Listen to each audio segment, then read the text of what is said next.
Hey everyone, welcome to Zen and Tech, our weekly podcast focused on centering your inner geek and using technology to help deal with the stresses of your connected life. I'm Rene, and the host for the show is Georgia. Before we begin, I just want to remind you that while Georgia is a therapist, she's not your therapist. Everything said or implied in this episode is for informational and entertainment purposes only and shouldn't be taken in any way as a replacement for personal, professional care. Asses covered, Georgia, let the show begin. Yes, here we are, another Zen and Tech. Woohoo, the last one of 2011. I know. I think we're like at 28. I think this is episode 28. Can you believe it? It's a lot of Zen and Tech. So 28 weeks before. Yeah, we've got more than half a year, man. More than half a year. That's a lot of therapizing for people, man. That's amazing. Congratulations. What an accomplishment. Thank you. Yeah, sometimes more therapy, sometimes more tech. Yep. But either way, stuff that hopefully will make your life a little bit more simple. Yeah, well, I think that's the whole point of it, right? Is that you were trying to figure out, we were talking about just how stressful modern life is, with your BlackBerry going off every minute, your giant screen Android phone demanding your attention every second, you have tablets everywhere, games just crying out for you to play them all night, and you were thinking that we needed a little more Zen in our lives. Yeah, it was, I enjoy it. It's a lot of fun, so I'm happy that we get to do this. So, because we are on the feedback. We are on the cusp of a new year. We are about to leave 2011 and start 2012. You thought we might talk a little bit about New Year's resolutions. Yes, making them, doing them, and how you could actually find a resolution that you can stick to. That's crazy talk. No one's a resolution is something you say to get people off your back that you never have any intention of following through on. Well, it's kind of shticky if you're just doing a New Year's resolution once a year, but I think that it is a good time if you are apt to do that, to take a look at what you're doing with your life and see if there's any changes that you can make that can make your life better. It's a period of transition, so why not use that as the occasion to try and improve yourself? Exactly. But how do you pick a good one, and how do you keep to it, and what are things that you maybe should choose to or not choose to make as your resolution? Well, I mean, there's the stereotypes, right? Everyone wants to get their finances in order in the new year. Everyone wants to start exercising more. Everyone wants to start dieting after eating themselves into a turkey-fed stupor over Christmas. So I'm guessing those are the three pillars of any good New Year's resolutions Ponzi scheme. Exactly. But it has to be something that you really want. And if you have not already done it by New Year's, well, what's going to make this different? Yeah, so you're saying, why won't this just be the next in a series of long failures? Thanks. Well, you would have already made it a resolution if you would have already started working on it, if it's something that you were serious about. So let's make this a time to just take a check-in and see what you are up to. So does this tie into our previous shows on things like goal setting and decluttering and stuff like that? Is this using the tools that you have been teaching us to try to take one of these steps? It will be, and we'll be using a lot of the different things that we already spoke about. So we should probably put a link into the shows that would be beneficial along with the show as well. So decluttering is an awesome idea. I really love doing it. We've actually remodeled a little bit the house, so that's why I'm in a different location. You are? I am. I'm in a different location. There we go. No longer the black limo. Oh, but you went from white wall 1 to white wall 2. Exactly, but this is a different white wall. Nice. See, we wouldn't have known that, but you had to break the illusion. You had to come out from behind the curtain. Yeah, but it still looks like the same curtain, so who knows? All right, so what do we do, Georgia? What are the keys to us actually making a New Year's resolution that'll be successful? Well, the first thing is it has to be meaningful to you. I think that the first thing that you need to do when you're thinking about making any change in your life is, what do you want your end goal to be? So let's go into the goal setting. You want to look at what is not working in your life right now. Like, what doesn't work? And think to yourself, why do I do that? Why am I working at a dead-end job, 60 hours a week and getting paid for 40 and being mistreated, maltreated, and deal with that? Why do I feel the need that I have to do that? Or why am I allowing people to mistreat me? Or why am I eating past the level of which I am hungry? All of these things are things that you need to kind of take a check with. So, I mean, in the goal setting episode, you said to start with small things. Is that one of the keys to a New Year's resolution too? Is if you make it too big, you've basically doomed yourself to failure from the onset? Oh, I love that. That's a perfect comment. People often say it's a New Year's resolution, so it has to be huge. I have to say my goal is to lose 60 pounds and to no In longer three eat days. sugar. Or something else that seems exceptionally daunting, and you're actually suffering as you are doing. Um, and Burn Tech from the chat room says, eating is their weakness. Well, eating, if it's done for, I always say for people that have, say, doesn't have to be an eating disorder, but that go too far, is that if eating is used for any of these three things, there's a problem. So if eating is out of guilt, out of like emotional needs, so loneliness or, sadness or health, or out of control, then you have a problem, no matter what, if that is what it is. So you need to take a look back for eating because it should be to sustain yourself and to be pleasurable, but then you have to listen to your own body. Because not to listen to your own body is a little bit of like self-hatred. Sorry. No, I Small mean, tangent, but I think an important one. so what would be a reasonable goal to set for eating? Because people will say, like, I want to lose 60 pounds in 3 days. I mean, how do you break that down into reasonable, accomplishable, success pattern creating goals? I think that the main thing is to start something small. You want it just to have one step in the right direction.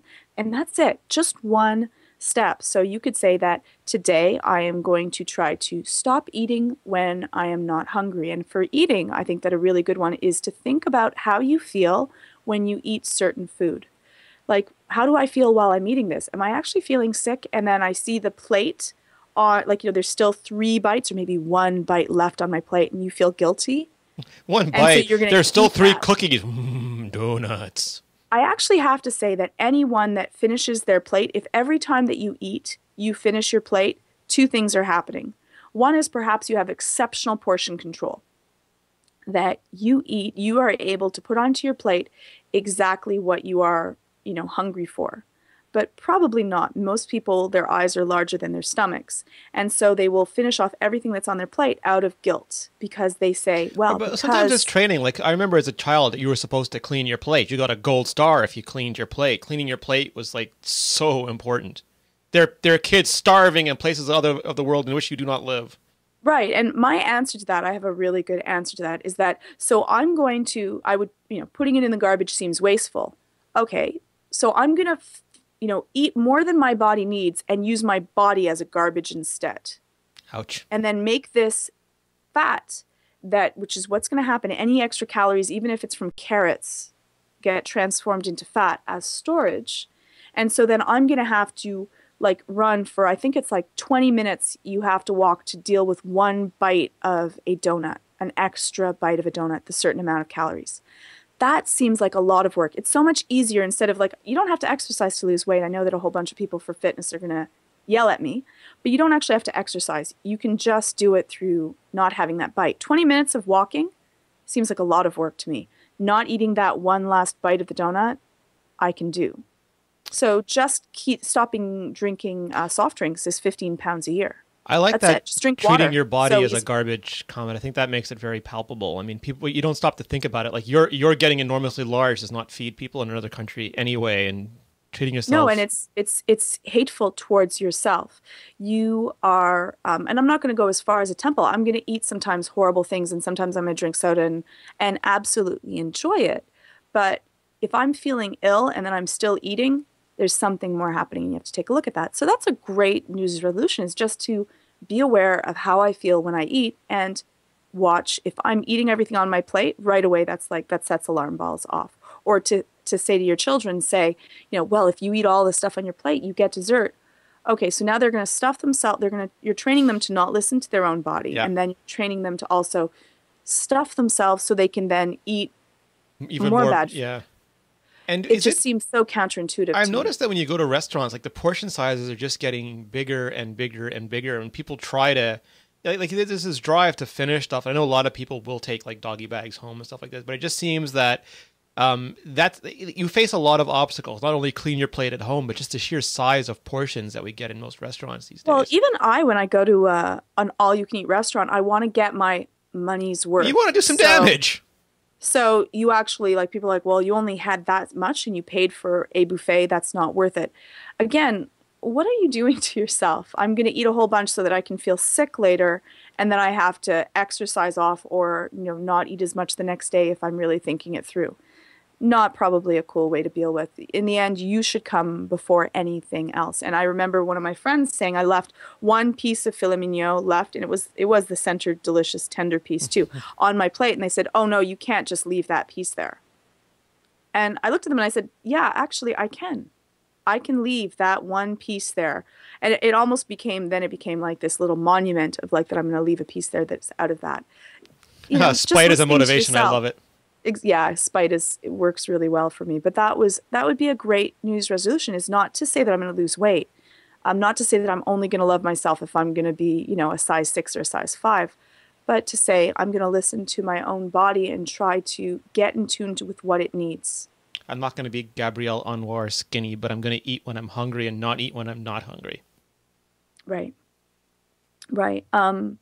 To take a look at your finances, I also think is Well, something that's before we go to important. finances, I mean, like you said that you Yeah. don't have to exercise to lose weight, but you might want to exercise just to get fit, right? Like you might find that your cardio level is not letting you get up and down staircases efficiently, or that you're starting to lose mobility or something else. And your goal might be to get more fit. Is it the same sort of thing that you want to start slowly, start with like walking, work your way up?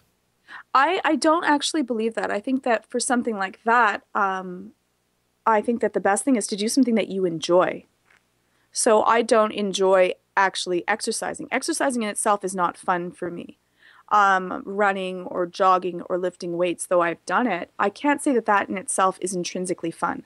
If you find an activity that you love, so I'm relatively aggressive by nature. Like, I like contact kind of sports and doing things that are goal oriented. That's my nature. That's the type of personality type that I am. And so doing something like a sport or doing something that I'm learning a skill is a lot of fun, and I will enjoy that. If you like hiking or photography or doing something else, mountain climbing, then you can do that and lose weight because you're having fun while you do it. If you enjoy running and you get a runner's high, or enjoy like the experience of lifting weights, then great. But if you don't have fun doing it, you're not going to keep at it. So it seems to be a useless manner in which to put your eggs in your basket for If a you're resolution. poorly motivated, because a lot of people who own gyms will tell you that they love New Year's because everyone makes a New Year's resolution to get fit. They go and pay for expensive gym memberships and then they never show up, so that the gyms just make a fortune and don't have to increase their capacity. But is it worthwhile buddying up to have someone else to try to motivate you so you go together and you have sort of a peer pressure environment? Okay, I'm of two minds to that. If you have they could actually be a second person that's going to be a reason not to go, or you're going to choose not to go because they're not there. And that, I think, takes away from your self-motivation. You end up putting in the reason that you're going there because someone else is there as well. You tie your Now, success and failure to them. maybe not the success and failure, but you would be less apt to go if suddenly they say that they're sick or they're going to do something else. And so I don't like that because of that. The empowerment part of doing something for yourself, I think, is exceptionally important. And then you can attribute all of your self-esteem to that activity, to yourself. And I think that that's not a selfish thing. I think that that's very good. If someone else is willing to go, great. But if you can say, no matter what, you're going, and then if someone else wants to go, yes or no, that's fine. And I'll just point out for people listening that some of the first episodes of this show were on nutrition and exercise and sleeping. So if you want more information on this kind of stuff, or some of the other ways of exercising or getting your nutrition that George has recommended, just check out those shows. Right. Sever Sam asked a question about from the chat room. So how do you turn fuzzy goals, like how would I swear less, into something more concrete? Oh, he And I wants to be guess less Esqueda in the new year. he wants to have to deal with that. Well, that's a really difficult one, especially if it's something that you're doing when it's unconscious or something that you've had as a pattern of behavior. Often it's better then to first replace it with other words that you could enjoy saying or use. So say that you like Battlestar Galactica, you could say frack instead of the F word, or you could say shiznit instead of another word. That might be good. Replacement of activities, especially if you're, say, not going to try to stop smoking, which is a difficult one because it's not only an addictive property, which you're addicted for like 3 or 4 days, but after that, then it becomes a habit. And then it's also social activity. Is So it that better to do you have to replace a bad habit with a good one, or can you actually just break the bad habit? it depends on your personality type. My mom is someone that could just stop anything cold turkey. She stopped smoking almost out of spite as well because people, said, "Oh well, it's so hard to stop smoking. No one's going to be able to do it." And she just stopped. She stopped cold turkey. She never went back, and that's her personality type. I don't think that she is the norm, but it's something that would be much more difficult to do. A So you friend of might want mine, to choose a friend of mine once patches. made an observation that because it gets really cold in Quebec, like it can be minus 40 Celsius with the wind chill factor, and you will see doctors outside of hospitals smoking.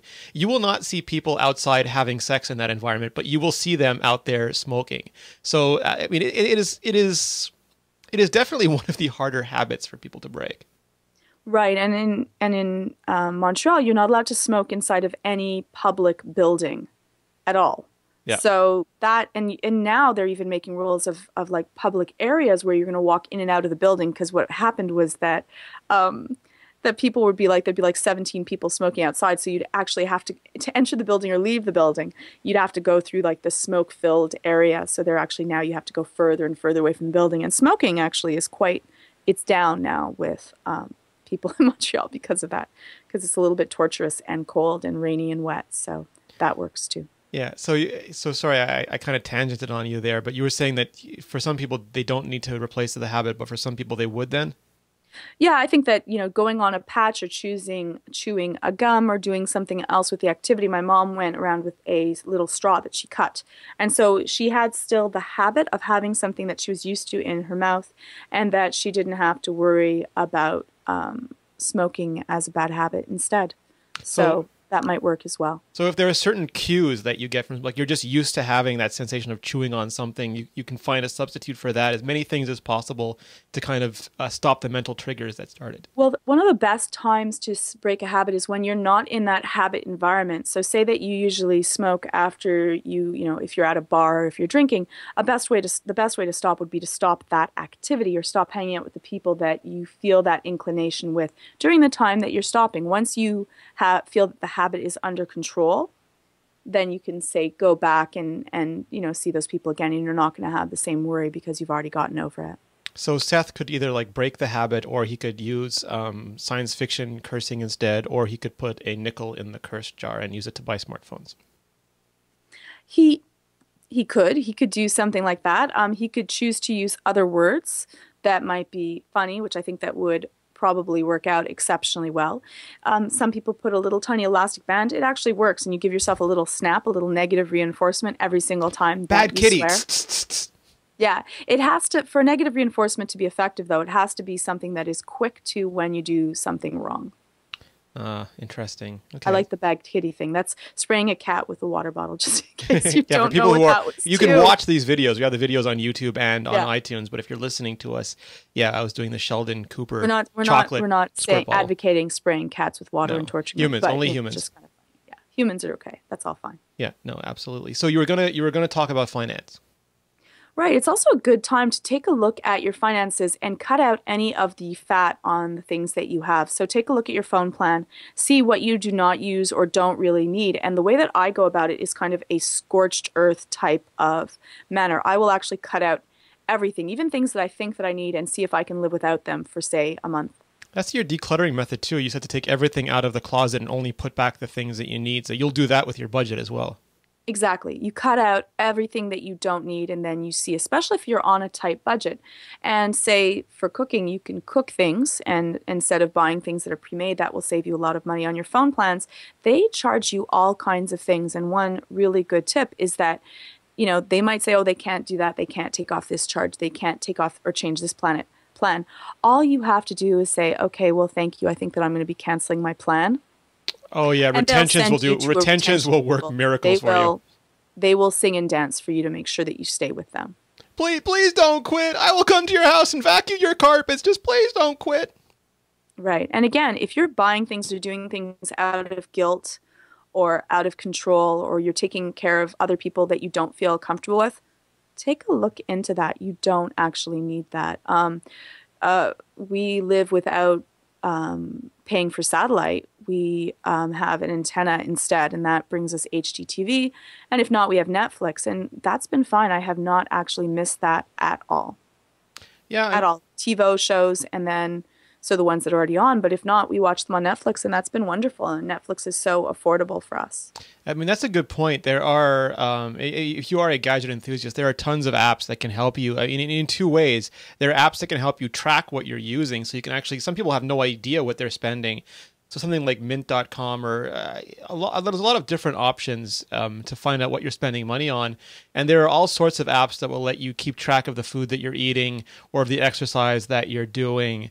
And those are an excellent way to kind of get yourself a different perspective or a more tangible accounting of your behavior. Yes. And Jay from the chat room says that they've been paying off their debt, and I think that that's a wonderful thing to do.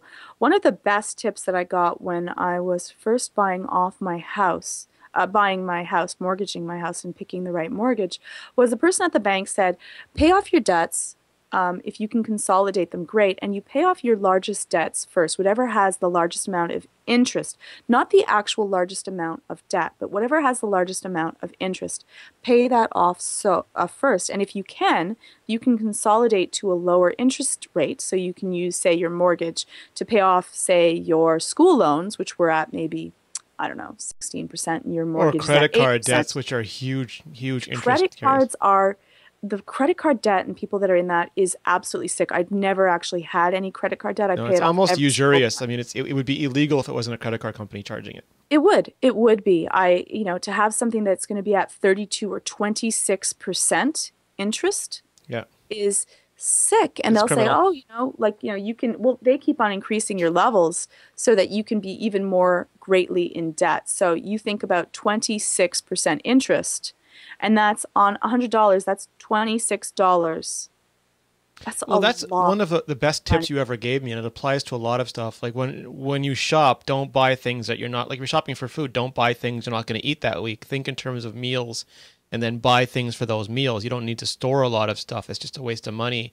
And don't increase your credit limit, because if your credit limit is increased, you have more debt that you can potentially get into. If you have a trouble with boundaries and you keep those boundaries very low, then there's less chance of you flying over them.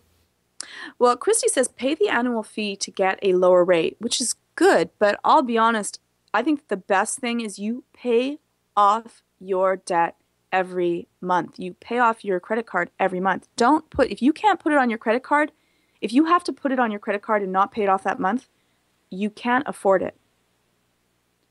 And we've been watching this show. It's a Canadian show called Till Debt Do Us Part. And she says she puts people that have a lot of debt, she puts them on money. You have to pay in cash. They cut up every single credit that you have, and they pay it off. So yes, if you have something already, talk to your credit. They want to actually get your money instead of you going, say, bankruptcy and they don't get your money. So see if you can get a payment plan, and see if you can get a lower rate. For sure, that will save you tons of money. And the same thing, by the way, your mortgage is the same thing like a credit card. Your bank will probably you can get a mortgage calculator that will see how much goes to the bank every month that you don't pay off.